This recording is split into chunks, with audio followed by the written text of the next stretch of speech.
Hello everyone, welcome to Well Academy. तो दोस्तों, जैसा कि सीरीज सीक्वेंस के अंदर आपको सारे सब्जेक्ट की डिटेल वाइज एनालिसिस मिल रहा है, इसी तरीके से आज भी हम देखने वाले हैं आरसीसी एंड स्टील। और जैसे ही एनालिसिस खत्म होगा दोस्तों, बहुत ही इंपॉर्टेंट चीजें हम देखने वाले हैं, तो बने रहिए चैनल के ऊपर। ठीक है, बने रहिए चैनल के ऊपर। वन बाय वन जो भी सिविल इंजीनियरिंग के स्टूडेंट हैं उनको अभी फ्यूचर में काफी हेल्प होने वाली है इस चैनल के थ्रू। तो आरसीसी एंड स्टील की हम बात कर रहे हैं। किसकी बात कर रहे हैं? RCC and steel. दोस्तों, ये जो सब्जेक्ट है आरसीसी एंड स्टील, इसको जो फोर्थ ईयर वाले एंड थर्ड ईयर वाले जो एस्पिरेंट होते हैं वो अलग कैटेगरी में रखते हैं। और वो अलग कैटेगरी में क्यों रखते हैं भाई?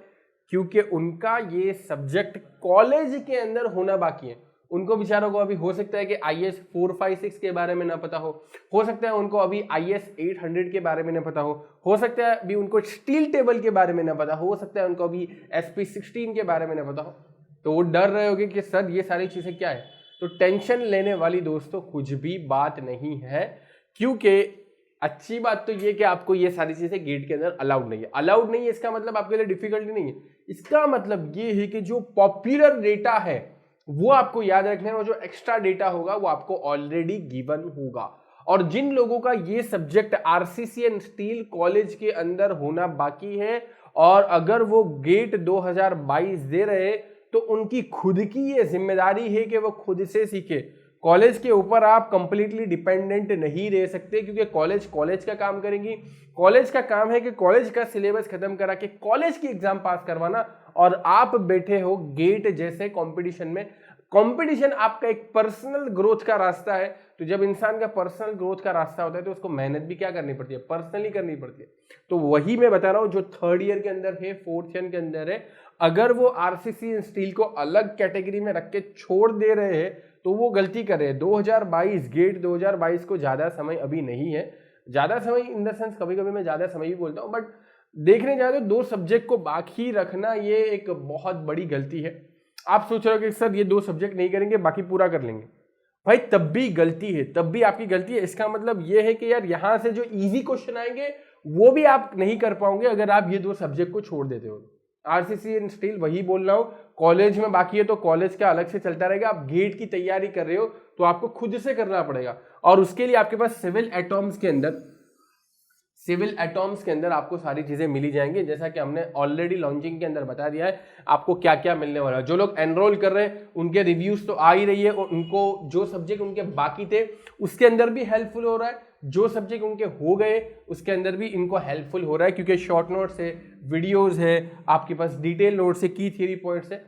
तो वही बता रहा हूँ, सिविल एटॉम्स अगर आपको चाहिए तो डिस्क्रिप्शन में दे सकते हो, लेकिन अगर आपके पास अपना कोई मटेरियल तो उससे भी आप कर सकते हो, कोई टेंशन लेने वाली बात नहीं है। बट इतना है कि थोड़ा सा आपको टाइम लग जाएगा। बस मेरा ये पूरी डिस्कशन करने का मकसद ये था दोस्तों कि आपको इसको बिल्कुल भी नहीं छोड़ना। दोस्तों, आपको इसको बिल्कुल भी नहीं छोड़ना। अगर आपका कॉलेज में बाकी है फिर भी आपको इसको अलग से पर्सनल वे में कर लेना चाहिए आरसीसी एंड स्टील को। तो कितने मार्क्स का आता है? और जो लोग ये सोचे ना कि सर ये सब्जेक्ट बहुत डिफिकल्ट है, तो भाई मैंने आपको एक बंच बताया था, कौन सा? Engineering mechanics, EM engineering mechanics. उसके बाद मैंने आपको स्ट्रेंथ ऑफ मटेरियल वाला बंच बताया था, एंड यहां पर आपका स्ट्रक्चर एनालिसिस। ये तीनों का मैंने बंच बताया था आपको, ये तीनों का मैंने आपको बंच बताया था। अब यही तीनों का के अंदर अगर आपने समझदारी हासिल कर ली है, कॉन्सेप्चुअल अंडरस्टैंडिंग है, उसके बाद आप इन दोनों के ऊपर टारगेट कर सकते हो, आरसीसी एंड देन स्टील। क्योंकि यार यहां पर भी मोमेंट है, यहां पर भी बेंडिंग मोमेंट है, हो सकता है आपके पास शियर फोर्स का कॉन्सेप्ट आएगा, डेवलपमेंट लेंथ का कॉन्सेप्ट आएगा, शियर स्ट्रेस का कॉन्सेप्ट आएगा। सारे जो आप कॉन्सेप्ट यहां पर सीख रहे हो यहां पर एक्चुअली में रियलिटी में अप्लाई करने हैं RCC and steel. RCC and steel structures हमें रियल में दिखते हैं, ये सारी चीजें हो सकता है आपको न दिखती हो स्ट्रेंथ ऑफ मटेरियल या स्ट्रक्चरल एनालिसिस के अंदर जो आप कर रहे हो, बट यहां पर जो आपने सीखा है बेंडिंग मोमेंट शियर, वो उसी सीख को, उसी अंडरस्टैंडिंग को यहां पर एक्चुअल स्ट्रक्चरल फॉर्मेट में यानी स्टील स्ट्रक्चर एंड आरसीसी के अंदर आपको अप्लाई करना है, रेनफोर्स सीमेंट कंक्रीट। वही मैं बता रहा हूं। तो ये बंच कंप्लीट हो जाने के बाद बारी आती है आरसीसी एंड स्टील की। और जो लोग छोड़ रहे हैं इस सब्जेक्ट को उनको मैं बता दूं कि यार वो अपना लगभग 7 से 8 मार्क्स का घाटा कर रहे हैं। 7 to 8 मार्क्स का इन दोनों का कंबाइन आता है आरसीसी एंड स्टील का। एंड ये भी एक तरीके से आपका रैंक डिसाइडिंग सब्जेक्ट के अंदर से आता है। काफी कंसेप्चुअल क्वेश्चंस यहां से भी आते हैं। अब इसी बार का नहीं बोलता हूँ, 2021 का तो है ही, बट 2020, 19 जब भी के भी क्वेश्चन देख लो आरसीसी एंड स्टील के, काफी कंसेप्चुअल इजी क्वेश्चंस भी है वहां पर, इजी क्वेश्चंस भी, ऐसा नहीं कि सारे डिफिकल्ट, बट कुछ क्वेश्चंस जो है वो वाकई के अंदर आपके रैंक डिसाइडिंग क्वेश्चंस है। मतलब वो क्वेश्चन कर पाने पे आपको एक्स्ट्रा एज मिल जाती है। तो जो लोग अच्छा रैंक हासिल करने की चाह रखते हैं भाई, उनको आरसीसी एंड स्टील में ध्यान देना चाहिए। बाकी तो मैंने जितना समझाना था आपको समझा ही दिया। तो ओवरऑल कहने का मतलब ये है कि यहाँ पर आपको 7 to 8 मार्क्स जितना मिल जाएगा।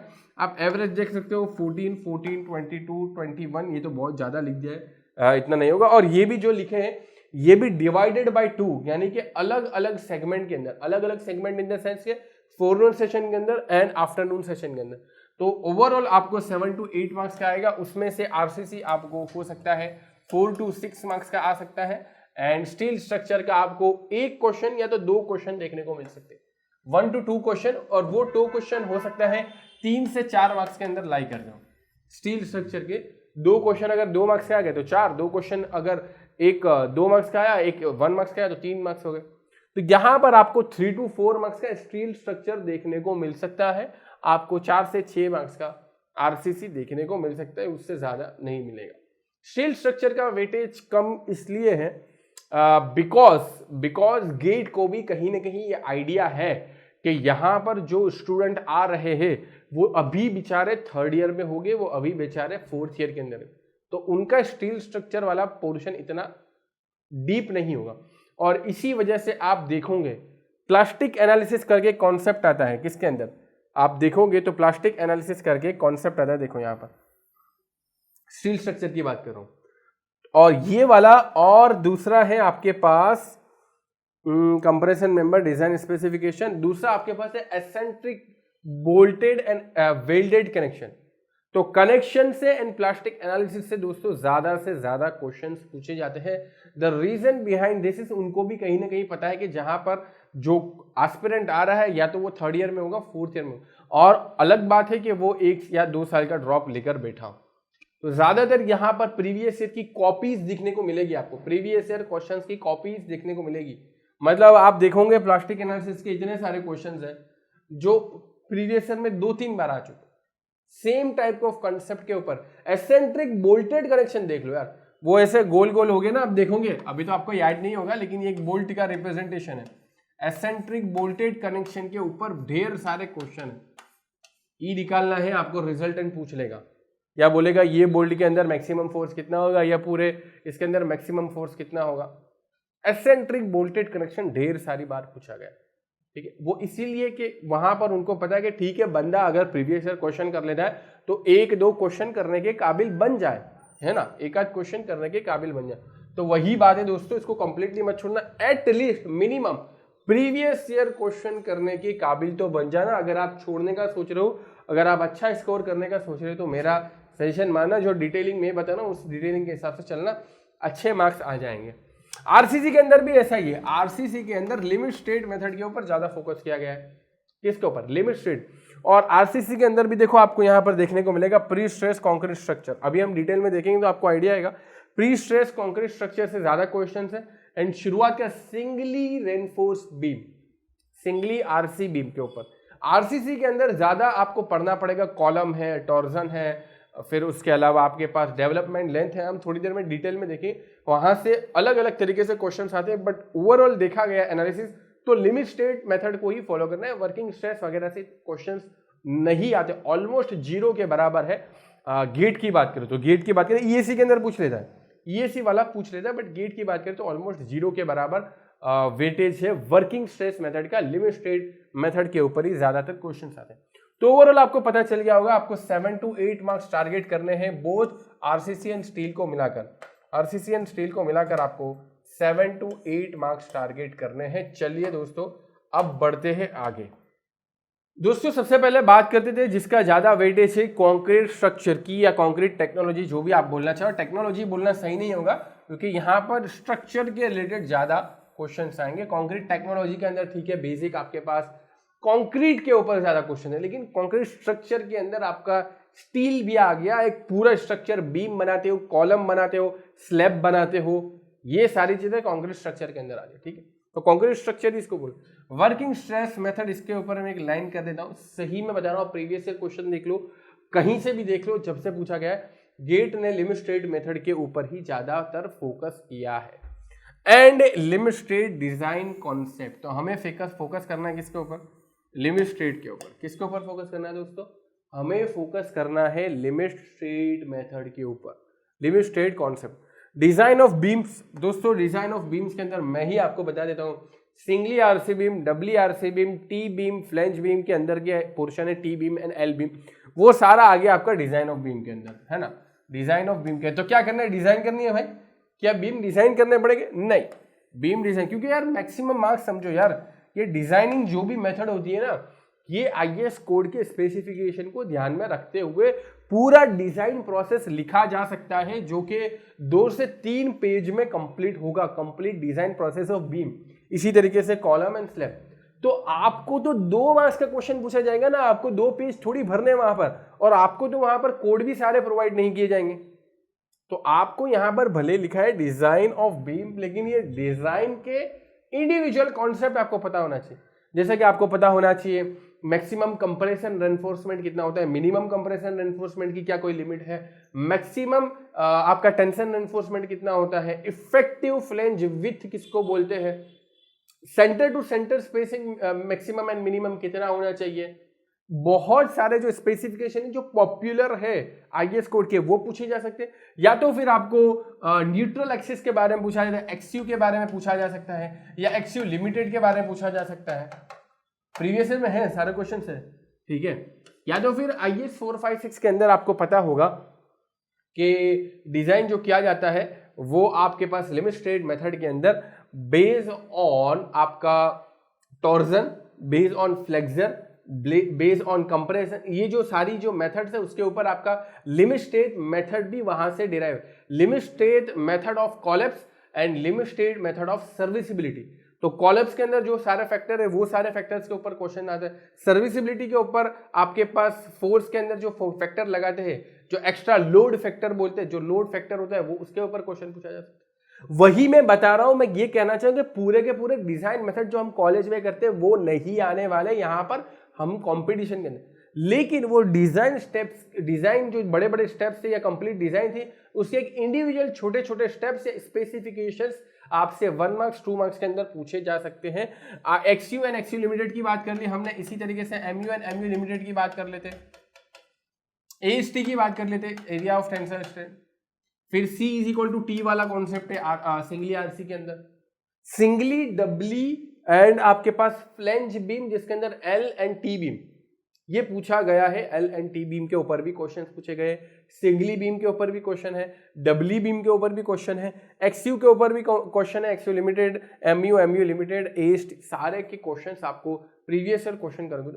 तो ये आ गया आपका डिजाइन ऑफ बीम। इन्होंने क्लियरली नहीं बोला कि सिंगली करना है, डबली करना है या फ्लैंज, बट वही तो डिटेलिंग करना मैं यहाँ पर आया हूँ। आपका नहीं हुआ तो आपको ये सारी चीजें ध्यान रखनी है, और हो गया है तो आपको पता चल रहा होगा कि आप सही राह पर हो या गलत राह पर हो। Slab, to be very honest बताऊं, टू बी वेरी ऑनेस्ट बताऊं तो स्लैब के अंदर ज्यादा क्वेश्चंस नहीं पूछे गए हैं। The reason behind this is very simple कि यहां पर कंपटीशन के हिसाब से क्वेश्चन बनाने का स्कोप कम। ठीक है, एक आध आपके पास आईएएस कोड के स्पेसिफिकेशन के ऊपर एक क्वेश्चन आया था, आपको इफेक्टिव स्पान बताना था ना, एक क्वेश्चन है लगभग 2018 का 1 मार्क्स का क्वेश्चन है, इफेक्टिव स्पान स्लैब के बारे में था। तो वो छोटे मोटे क्वेश्चन है, वो तो काफी पॉपुलर एंड नोन चीज है, अगर आप अच्छे से पढ़ते हो। सिविल एटॉम्स के अंदर भी उसको मेंशन किया गया है, ठीक है। तो वही बात है, बट जनरली देखा जाए तो जैसे मस्त क्वेश्चन, बढ़िया क्वेश्चन, कॉम्पिटिटिव क्वेश्चन स्लैब के अंदर पूछे जाने की गुंजाइश है, संभावना है, प्रोबेबिलिटी है, वैसा ही स्लैब के अंदर पॉसिबिलिटी नहीं है, इसलिए यहां से कम क्वेश्चन। बट इसका मतलब है कि नहीं आ सकते, आ सकते, स्पेसिफिकेशंस के ऊपर क्वेश्चंस आ सकते हैं, या एरिया ऑफ टेंशन एनफोर्समेंट या स्लैब विथ, या जो स्पेसिफिकेशन है स्लैब के, उसके ऊपर तो डेफिनेटली क्वेश्चन पूछे ही जा सकते। कॉलम्स, अब कॉलम्स वैसे देख रहे हैं तो बहुत टाइप के होते हैं, टाइप्स ऑफ कॉलम में देख लेना। अब मैं सिविल एटॉम्स के अंदर हमने अच्छे से मेंशन किया गया टाइप्स ऑफ कॉलम के अंदर बहुत सारी है, बेस्ड ऑन लोडिंग है कि उसके ऊपर क्या लोड आ रहा है, बेस्ड ऑन शेप है, ठीक है, या बेस्ड ऑन मटेरियल है, बहुत सारी टाइप्स की कॉलम्स है। बट आपको क्या पूछा जाएगा, आपको क्या पूछा जाएगा? तो जनरली बताओ तो आपको कॉलम्स के अंदर ज्यादातर बार ये पूछा गया है ultimate load capacity of column, PU. अब इसके अंदर एसेंट्रिसिटी वाला भी कॉन्सेप्ट है, वो भी पूछा जाता है। कॉलम के अंदर लोड जो लगता है ना वो एसेंट्रिक कभी कभी लगता है, डायरेक्ट तो लग ही सकता है, लेकिन एसेंट्रिक लोडिंग कंडीशन के अंदर क्या होता है, वो सारी चीजें यहाँ पर आएंगी, वो सारी चीजें आपकी यहाँ पर आएंगी। एसेंट्रिसिटी कैसे डिफाइन की जा सकती है, उसके ऊपर क्वेश्चन आता है। ई मिनिमम, आपको minimum eccentricity is equal to maximum of something, वो सारे फॉर्मूला आपको मिल जाएंगे। कॉलम्स के ऊपर ज्यादातर क्वेश्चन जो पूछे गए वो अल्टीमेट लोड कैपेसिटी के ऊपर पूछे गए, अच्छे से करना। बॉन्ड एंड डेवलपमेंट लेंथ, ये आजकल नया चर्चा का विषय है, bond and development length. RCC को बहुत मजा आता है, यानी गेट के अंदर आरसीसी के अंदर से यहाँ से क्वेश्चन पूछने में उनको मजा आता है। ये सिंपल कॉन्सेप्ट है, बहुत ही सिंपल कॉन्सेप्ट है। इसके अंदर कुछ डायग्राम्स भी है, जो डायग्राम्स के ऊपर लगभग गेट 2019 या 20 के अंदर आया था। गेट 2020 के अंदर क्वेश्चंस पूछे गए थे डायग्राम, बहुत ही सिंपल था, बस वो बॉन्ड स्ट्रेस कैसा दिखता है या कैसा वो वहां पर ओरिजिनेट होगा उसको बताना था डायग्राम के फॉर्मेट में, बहुत ही सिंपल क्वेश्चन है। बाकी बॉन्ड स्ट्रेस का एक सिंपल फॉर्मूला है डेवलपमेंट लेंथ का, जो है आपका sigma phi divide by 4 tau b d. अब ये टाउ बी डी इंक्रीज होगा बेस्ड ऑन कंप्रेशन एंड सारी चीज़ें, या बेस्ड ऑन Fe415 आप यूज़ करते हो या Fe500 यूज़ करते हो, माइल्ड स्टील यूज़ करते हो, तो वो हिसाब से आपका टाउ बी डी के अंदर चेंज होता रहेगा, वो सारी डिटेलिंग। बल्कि ये है कि यही फॉर्मूला ज़्यादा आपका इंपॉर्टेंट है, यही फॉर्मूला के ऊपर ज़्यादातर question. Sigma you can take 0.87 F5, ये सारी डेवलपमेंट लेंथ का फॉर्मूला है आपका, उससे फॉर्मूला से भी क्वेश्चन आए एंड डायग्राम से भी क्वेश्चन पूछे जा रहे हैं। प्री स्ट्रेस कॉन्क्रीट स्ट्रक्चर, देखो इन्होंने सिर्फ और सिर्फ इतना ही लिखा है, प्री स्ट्रेस कॉन्क्रीट बीम्स, बस इतना ही लिखा है, तो क्या इतना ही आएगा? दोस्तों इसके अंदर बहुत ज़्यादा डिटेलिंग है, प्री स्ट्रेस कॉन्क्रीट बीम्स के अंदर बहुत ज़्यादा डिटेलिंग है दोस्तों, बहुत ही ज़्यादा डिटेलिंग है प्री स्ट्रेस कॉन्क्रीट बीम्स के अंदर, बहुत ज़्यादा। हमने जितनी डिटेलिंग पॉसिबल थी सारी सिविल एटॉम्स के अंदर रखी ही। आपको क्वेश्चन खास करके इसके सीटीक्यूज देखता, तो हमने सीटीक्यू सिविल एटॉम्स के अंदर डाले, इसके देखना बहुत बढ़िया है प्री स्ट्रेस कॉन्क्रीट स्ट्रक्चर, क्योंकि ये बहुत ही इंपॉर्टेंट कॉन्सेप्ट है दोस्तों। आरसीसी का मुझे लगता है अभी रिसेंट टाइम के अंदर सबसे इंपॉर्टेंट कॉन्सेप्ट है pre stress concrete beams for a civil engineer. Pre stress concrete beams बहुत ही इंपॉर्टेंट, इसके अंदर अलग अलग सेगमेंट है। लॉस वाला एक जो सेगमेंट है ना प्री स्ट्रेस, अब ठीक है pre tensioning and post tensioning वो तो है ही, स्ट्रेस डिस्ट्रीब्यूशन कैसा होगा, अलग अलग शेप होगी, आपके टेंडन पैराबोलिक होगा, टेंडन आपका लीनियर होगा, एसेंट्रिक होगा, वो सारी चीजें तो करनी है। बट इसके अंदर लॉस वाला जो कॉन्सेप्ट है ना वो देख लें। फ्रिक्शन लॉस है, कुछ टेम्पररी लॉस है, कुछ टाइम डिपेंडेंट लॉस है, कुछ इमीडिएट लॉस है, ठीक है। बेसिकली दो ही टाइप है, इमीडिएट एंड आपके टाइम डिपेंडेंट। इमीडिएट के अंदर क्या क्या आता है, टाइम डिपेंडेंट के अंदर क्या क्या आता है, वो सारे अच्छे से देखना। हमने मेंशन कर ही दिया सिविल एटॉम्स के अंदर। तो सिविल एटॉम्स के अंदर आपको ये सारे जितना भी टॉपिक मैंने एक्सप्लेन किए अच्छे से सिस्टमेटिक मैनर के अंदर डिटेल नोट्स में मिलेंगे, और की थियरी पॉइंट्स के अंदर तो इसको बहुत ही बढ़िया से मेंशन किया गया है, एंड शॉर्ट नोट्स के अंदर तो ऑब्वियस बातें अवेलेबल है। और अच्छी बात तो ये है कि यहाँ से आरसीसी के ऊपर हमने एक्स्ट्रा फोकस करके सीटीक्यूज को भी रखा है, कंसेप्ट थ्रू क्वेश्चंस को भी रखा है। ये तो हमने पूरा डिस्कशन किया आरसीसी का। अब बात करते हैं दोस्तों स्टील की, अब बात करते हैं दोस्तों स्टील स्ट्रक्चर की। इसी के साथ इसी को खत्म कर लेते है ना, स्टील स्ट्रक्चर को भी साथ में डिस्कस कर लेते, अलग से नहीं करते। स्टील स्ट्रक्चर तो मैंने जैसा कि पहले ही बोला आरसीसी के कंपेयर में इसका वेटेज थोड़ा सा कम है। तो दोस्तों जैसा कि मैंने बोला आरसीसी के कंपेयर में इसका वेटेज थोड़ा सा कम है, लगभग आरसीसी आपका 6 to 7 मार्क्स से आ सकता है, या कितना बोला 6 to 7 के आसपास, एंड इसका आपका 3 to 4 मार्क्स के आसपास आ सकता है।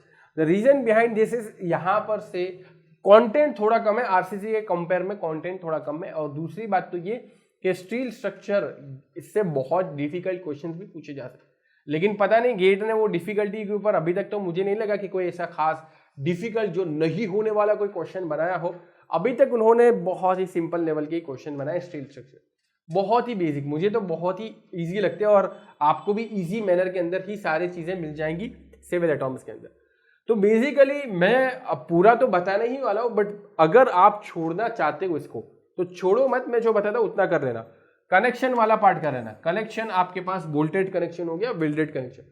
बोल्टेड के अंदर भी अलग से टाइप है। एक तो नॉर्मली जो बोल्टेड होता है वो एक होता है एसेंट्रिक बोल्टेड। एसेंट्रिक बोल्टेड देखो यहाँ पर इन्होंने लिखा ना simple and eccentric, simple and eccentric. अब कनेक्शन के अंदर bolted simple, welded simple, and connection के अंदर भी आपको welded eccentric and bolted eccentric, ये चारों सेगमेंट कर लेना। याद रहा क्या बोला, चारों सिस्टमेटिक मैनर में आपको अपनी नोट्स में तो मिल ही जाएंगे civil atoms. Simple bolted, simple welded, eccentric bolted, eccentric, ये कर लेना, ठीक है। चलो ये कर लेना और साथ साथ में आपको प्लास्टिक एनालिसिस पूरा कर लेना भाई, ये तो अच्छे से करना प्लास्टिक एनालिसिस। एंड ये बोल्टेड वाला कर लिया तो कहीं ना कहीं से आपका हो ही जाएगा, कहीं ना कहीं से एक दो क्वेश्चन। क्योंकि यार अभी रिसेंटली मैंने एक अंडर 500 वाले रैंक से बात की थी, आपको शायद उसके मिल जाएगा किसके ऊपर, यूट्यूब वगैरह के ऊपर भी मेरा इंटरव्यू मिल जाएगा। तो वहां पर मैंने बात की थी तो उन्होंने यही बताया कि उन्होंने ये छोड़ दिया था पूरा, बट फिर भी 500। मैंने उनको बोला कि ठीक है तुमने ये छोड़ दिया था तो अंडर 500 है, अगर तुम इसको कर लेते 2-4 मार्क्स और ज्यादा आ जाते तो हो सकता है अंडर 100 आ जाते। वही बात है दोस्तों, वही बात है कि यार मैं कभी से नहीं सजेस्ट करता कि पूरा सब्जेक्ट कभी एलिमिनेट करो, बस थोड़ा सा हिस्सा तो कर लो, थोड़ा सा हिस्सा तो आपके जितना हो सके उतना करो, ठीक। और मैंने आपको बता दिया कनेक्शन वाला पोर्शन करना एंड प्लास्टिक, बाकी हम इसको 1 बाय 1 डिटेल में डिस्कस करें। वर्किंग स्ट्रेस मेथड नहीं करनी भाई, हमको नहीं करनी, नहीं आता है गेट के अंदर। Limit state method is very important. Limit state method, design concept सारा करना। Design of tension members and compression members, इसके अंदर कॉलम वगैरह भी आ गया, एंड टेंशन मेंबर जो हमारे हैं बीम्स वगैरह के अंदर जो होता है वो सारे यहाँ पर चीजें आ गए। इसीलिए उन्होंने आगे लिखा है beams and beam columns. Beam and beam column structure steel के अंदर होता है। बढ़िया से करना, लेकिन क्वेश्चन नहीं आते क्योंकि बहुत ही लेंदी प्रोसेस। हाँ लेकिन इसके अंदर से अभी रिसेंटली एक क्वेश्चन आया था लगभग लेमड़ा फाइंड आउट करने का, नॉन डायमेंशनल स्लेंडरनेस रेशियो, वो यहीं से आया था, कंप्रेशन मेंबर से नॉन डायमेंशनल स्लेंडरनेस।